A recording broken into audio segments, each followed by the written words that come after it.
Hello guys, good evening and welcome to India studies platform. मैं सोनी, मिल रहे हैं हम लोग फिर से एक नए सेशन के साथ। देखिए गाइस, ये वाला जो सेशन है वोकैबुलरी जो हम लोग अभी तक कर रहे थे, वर्ड्स टू वर्ड्स कर रहे थे, है ना, हर वर्ड उसका सिनोनिम। अब मैं एक जो वोकैबुलरी का ही सेशन है, क्योंकि सिर्फ वर्ड्स नहीं आते, सिर्फ सिनोनिम्स नहीं आते, तो हमने स्टार्ट किया है वन वर्ड का एक सेशन, राइट।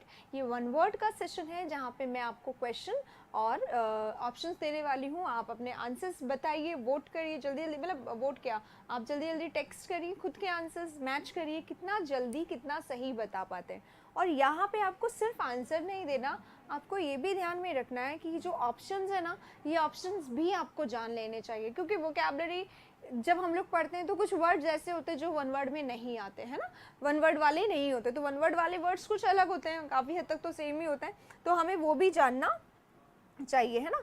तो हम वो भी जानेंगे और मैं आपको हर वर्ड का मीनिंग भी बताऊंगी। तो आपको क्या करना है, हर वर्ड भी जान लेना है और नया वर्ड भी जान लेना है। इसके लिए रजिस्टर रखिए साथ में, वन वर्ड के रजिस्टर्स को, ठीक है।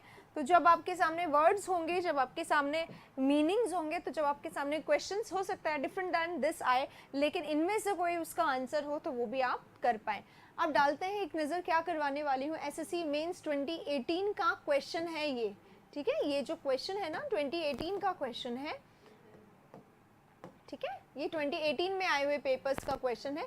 कॉजिंग ग्रेट डैमेज और सफरिंग, कोई ऐसी चीज, कोई ऐसी सिचुएशन, कोई ऐसी परिस्थिति जो ग्रेट डैमेज और सफरिंग कॉज करे, राइट। जैसे बड़ी कोई दुर्घटना हो जाए या कोई आपदा आ जाए या कोई परेशानी बड़ी आ जाए, उसके कोई ऐसी चीज जो बड़ी हो, जो ऐसा करने वाली हो, जो दुर्घटना लाने वाली हो, उसको क्या कहा जाता है। तो सबसे पहले चैज़्म से स्टार्ट करते हैं। चैज़्म क्या होता है? चैज़्म के बहुत सारे मीनिंग है। चैज़्म गुफाओं को भी कहते हैं, छुप पहाड़ों के बीच में छुपी हुई कोई गुफा होती है, उसको भी कहते हैं।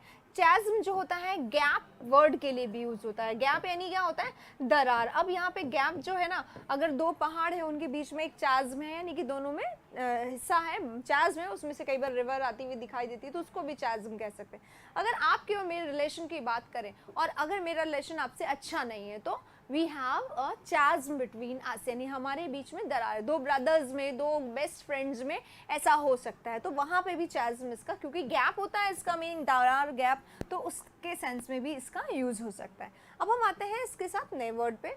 नेक्स्ट जो हमारा वर्ड है दैट इज कैटाटनिक। तो कैटाटनी एक बीमारी होती है ना। अगर हम बात करें कैटाटनी, तो a person suffering from catatonia is called catatonic, है ना। पर यहाँ पे इसका बहुत कम ऐसा सिजोफ्रेनिया जो डिजीज होती है उसके लिए यूज़ किया जाता है, पर कैटाटनिक जो है वो इमोबिलिटी के लिए यूज़ किया जाता है। कोई ऐसा पर्सन, कोई ऐसा अड़ जाने वाले लोग जो होते हैं, या ज़िद्दी लोग होते हैं, या लेज़ी लोग जो होते हैं, they keep sitting in one place for long, और आलसी हैं, नहीं घूम रहे हैं, तो इमोबिलिटी आ जाता है, सेल्फ रेस्ट्रेंड आ जाता है, या फिर जो ट्रैफिक है, जैसे ट्रैफिक में इमोबिलिटी आ गई, ट्रैफिक कैसा हो गया, जैम हो गया, तो इन सारी जगह पर इस वर्ड को यूज़ किया जा सकता है। जहाँ पे खचाखच भीड़ है, इमोबिलिटी हो गई। स्पेस्मोडिक, स्पेस्मोडिक वर्ड से सबसे पहले मुझे आता है स्पोरेडिक। स्पोरेडिक याद है क्या आप लोगों को? बारिश होती है ना, स्पोरेडिक होती है कई बार, जैसे कि आपकी लेन में हो रहा है, आपका फ्रेंड जो पीछे वाली लेन में रहता है उसके घर पे बारिश नहीं हो रही है, क्यों? स्पोरेडिक रेन, है ना, यहाँ हो रही है वहाँ नहीं हो रही है, तो it is not regular, it is irregular, कहीं पे ज़्यादा कहीं पे कम, रेगुलरिटी जिसमें नहीं है, तो स्पोरेडिक, स्पेस्मोडिक, इरेगुलर भी बोल सकते हैं इसको, ठीक है। इसके बाद हम आते हैं फर्स्ट पे, कैटास्ट्रोफिक।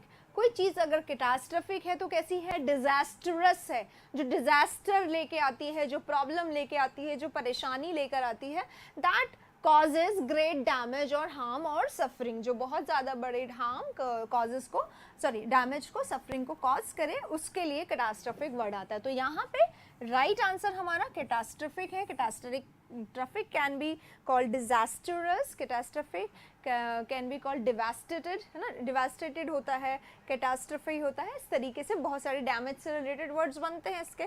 तो इसका राइट आंसर फर्स्ट है। अगर आपने फर्स्ट आंसर दिया तो वेल एंड गुड, बहुत अच्छा किया है आपने।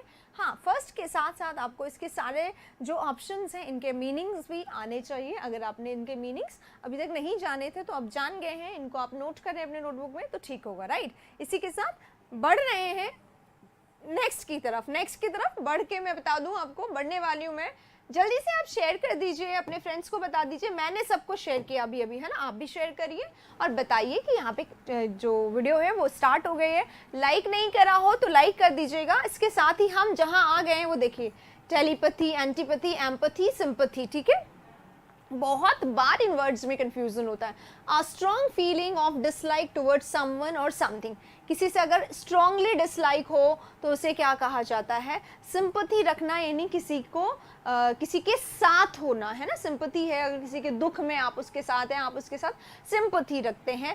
टेलीपैथी क्या होती है? आप यहाँ हैं, आपका फ्रेंड वहाँ है, लेकिन उसके दिमाग में क्या चल रहा है इस सिचुएशन पे पर्टिकुलरली, वो क्या बोलेगा वो आपको पता है।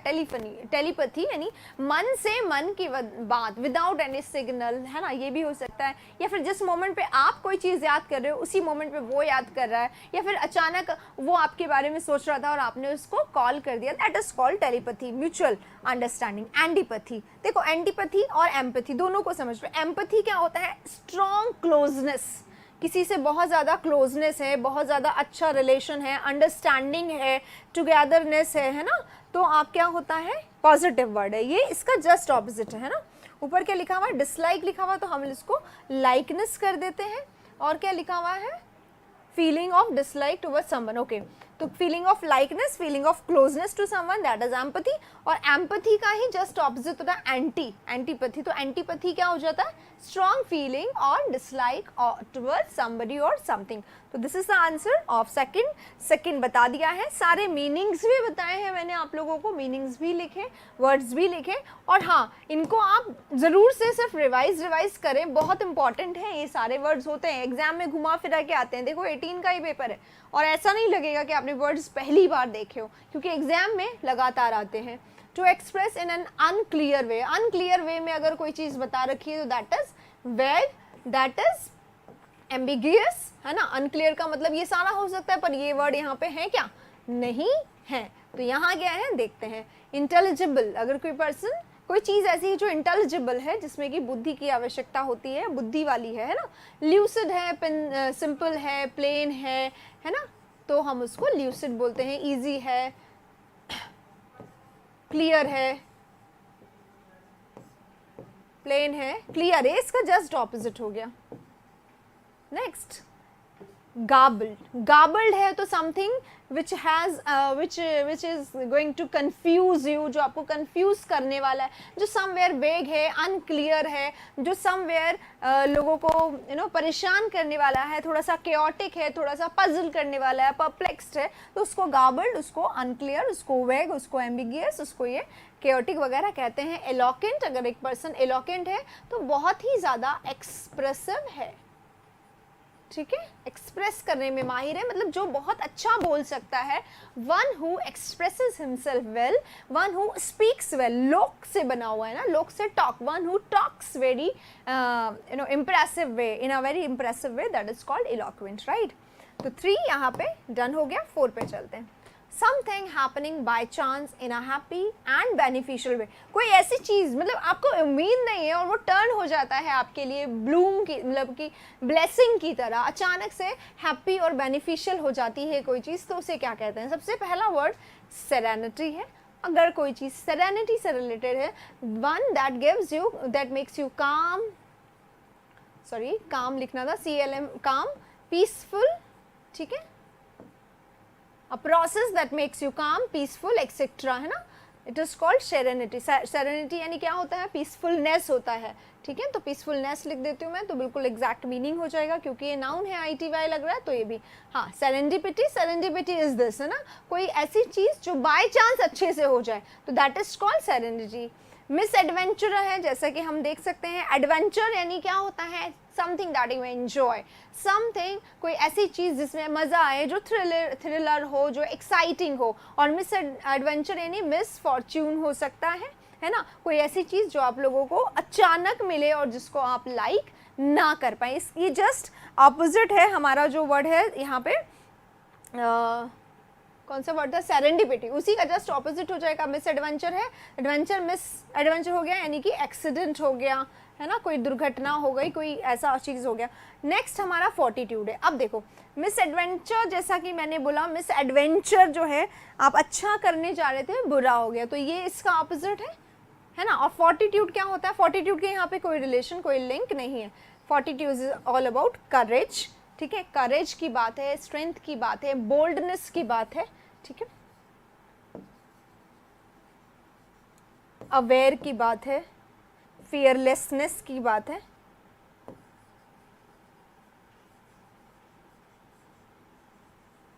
ठीक है, तो ये सारे वर्ड फॉर्टिट्यूड के सिनोनिम है। यहाँ पे हमने वर्ड नंबर 3 कर लिया है, और हर एक में हम लोग 12 वर्ड कर रहे हैं, यानी हर एक में 4 कर रहे हैं, यानी कि हमने 12 पूरा कर लिया। इसी के साथ अब हम लोग चलते हैं नेक्स्ट 4 की तरफ। अगर आपने लाइक नहीं किया है सेशन को तो लाइक ज़रूर करिएगा, नोट्स ज़रूर मेरे देखते रहें, नोट्स बहुत इंपॉर्टेंट है गाइस, है ना। नोट्स जो है मेरे, नोट्स जो मैंने हैंड रिटन बनाए हैं, जो मैंने हाथ से बना के आप लोगों के साथ शेयर किए हैं, वो सारे नोट्स आप लोगों के लिए बहुत ज़रूरी है। अगर अभी तक नहीं मिले हैं तो आप, मेरा जो नोट्स वाला नंबर है अवेलेबल है, मैं हर वीडियो में बताती हूँ आप लोगों को, तो उस नंबर को नोट कर लीजिएगा। उस नंबर पे आप व्हाट्सएप कर दीजिए, ग्रुप्स बना लीजिए, तो आप लोगों को वो नोट्स मिल जाएंगे। और इतनी ज़्यादा, मैं खुद इसलिए कह रही हूँ क्योंकि मैंने इतनी ज़्यादा एफर्ट्स लगाए और वो एफर्ट्स नज़र भी आते हैं, तो उसका फ़ायदा आपको अगर नहीं मिले तो फिर it is going to be waste. इसलिए ज़रूर से नोट्स को ले लीजिएगा, ठीक है। Looking in variety and lacking है, लैकिंग यानी क्या होता है, कमी, यानी shortage of variety and interest. जहाँ पे आपका इंटरेस्ट नहीं हो, जहाँ पे आपकी कोई रुचि नहीं हो, आप एक्साइटिंग फील नहीं कर रहे हो, that is what. Vibrant, vibrant यानी क्या होता है, कोई ऐसा पर्सन जो वाइब्रेंट है, जो लाइवली है, जो बहुत ही चेयरफुल है, ठीक है, जो बहुत ही जोवियंट है, यानी जिसके आने भर से ही कैसा हो जाता है एनवायरमेंट, हैप्पी सा हो जाता है, हैपनिंग सा पर्सन है ना, तो वाइब्रेंट उसको बोला जाता है। और क्या है, एक्सक्लेमेटरी, जहाँ पे कोई ऐसा एक्सक्लेमेटरी वर्ड्स होते हैं, एक्सक्लेमेटरी सिचुएशन, हैपनिंग सा हो सकता है। Fresh, you know well, fresh. और नेक्स्ट वर्ड है मोनाटनस। मोनाटनस क्या होता है, that is dull, that is boring, that is not at all interesting, तो हम इसको अनइंटरेस्टिंग भी बोल सकते हैं। तो कोई चीज़ अगर डल है, बोरिंग है, अनइंटरेस्टिंग है, तो it lacks in variety and interest, तो हम इसको क्या बोलेंगे, मोनाटनस बोलेंगे, राइट। इसी के साथ नंबर 4 यहाँ पे फिनिश होता है। नंबर 5 पे चलते हैं। समथिंग कॉजिंग शॉक और डिस्मे, कोई ऐसी चीज़ जो कॉज करती है शॉक और डिस्मे। कॉजिंग का मतलब कारण बनती है ना, किसका कारण बनती है, शॉक का या फिर डिस्मे का कारण बनती है ना। डिस्मे क्या होता है, डिस्मे होता है मिस हैपनिंग का, दुख का, है ना, सॉरो का, ठीक है। तो फ्रिवलस है, अपैलिंग है, मिस्चीवियस है, रिमार्केबल है। पहले वो वर्ड जो आप लोगों को बहुत ज़्यादा अच्छे से आते हैं।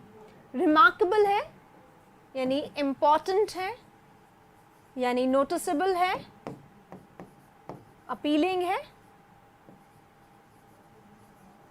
नोटवर्दी है। ये सारे वर्ड्स हम लोग बहुत बार अपने वोकैब सेशन में कर चुके हैं इनको।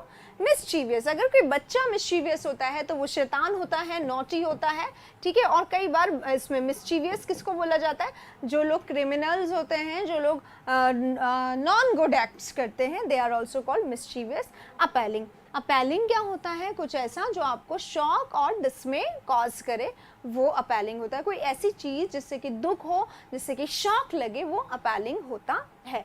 फ्रिवलस, फ्रिवलस क्या होता है, फ्रिवलस जो हमारा वर्ड है इसका मतलब क्या होता है, जिस नॉट हैविंग, यहाँ लिख देती हूँ क्योंकि स्पेस बहुत कम है वहाँ पे, नॉट हैविंग वैल्यू और पर्पस। कोई ऐसी चीज़ जिसकी वैल्यू या फिर पर्पस नहीं हो, इसको हम लोग कहते हैं फ्रिवलस। क्या कहते हैं? फ्रिवलस कहते हैं, जिसकी जो बहुत ज़्यादा इम्पॉर्टेंट नहीं है या जिसकी कोई सीरियसनेस ही नहीं, जिसमें कोई सीरियस नहीं है। पर्सन है, अगर कोई पर्सन है तो फ्रिवलस है, यानी मतलब जिसमें कोई सीरियसनेस नहीं है, जो वैल्यू नहीं करता चीज़ों को, जिसका कोई इंपॉर्टेंट पर्पस ही नहीं है लाइफ का, तो फ्रिवलस कॉल कह सकते हैं हम इसको। अगर कोई चीज़ ऐसी है, it is useless, it has no value, it has no purpose, हम इसको थ्रो कर सकते हैं ना, गार्बेज भी हो सकता है। तो फ्रिवलस अगर पर्सन है तो उसमें उसकी कोई वैल्यू नहीं है, या उसका अपना कोई मोटिव, अपना कोई पर्पस, अपना कोई मेन एम नहीं है। और अगर कोई थिंग है तो वो इट इज़ useless, right? तो here we have done 6 words, actually 5 I think 2 बार आ गया है। 6 words we have done today, और 6 words यानी कि 24 words, और 24 यानी कि 24 one word बहुत है एक दिन के लिए। इसको आप रिवीजन करिएगा, आप इसको दोबारा सुनिएगा, केवल ऑडियो मोड पे चला के छोड़ दें, मैंने कुछ एक्स्ट्रा यहाँ पे बोला नहीं है। तो बहुत अच्छा होगा अगर आप इसको ऑडियो मोड पे चला के रिवाइज कर ले, और इससे आपका रिवीजन भी होगा, आपको लर्न भी होगा। और कैसे? आपने लर्न किया नहीं, लेकिन सिर्फ सुनने से लर्न हो गया, राइट? जैसे हम लोग गाने रटने नहीं बैठते, बट हमें याद होते हैं क्योंकि ऑडियो होता है। Similarly it can be helpful to you. आप एक बार ट्राई करें। कैसा लगा सेशन ज़रूर से कमेंट बॉक्स में बताइएगा, और सेशन में अगर कोई प्रॉब्लम हो तो भी कमेंट करिएगा, right? I will wait for you there in the comment section. Thank you very much for watching me.